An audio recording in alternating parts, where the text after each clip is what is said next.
हो आहे ना, मोठ्या प्रमाणात प्रॉब्लेम आहे.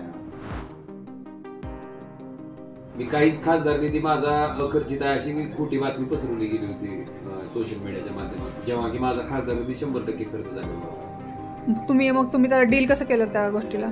कशाला? तुमच्या विरुद्ध ज्या फेक नॅरेटिव्ह सुरू होतं मला भाषणात सांगावं लागलं प्रत्येक ठिकाणी.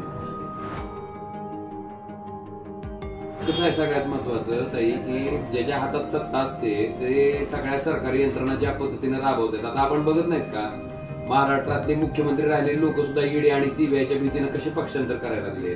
त्याच्यामुळं कायदा आहे, नियम आहे, पण तो कायदा तो नियम फक्त सरकार ज्याच्या ताब्यात आहे ते सरकार चालवणारी लोक त्या सगळ्या नियम अटी शर्ती धाब्यावर बसून विरोधकाच्या बाबतीत त्या कारवाई कशा करता येईल, त्यांना कसं नामहरण करता येईल ह्याच्यासाठीच प्रयत्न केले जाते.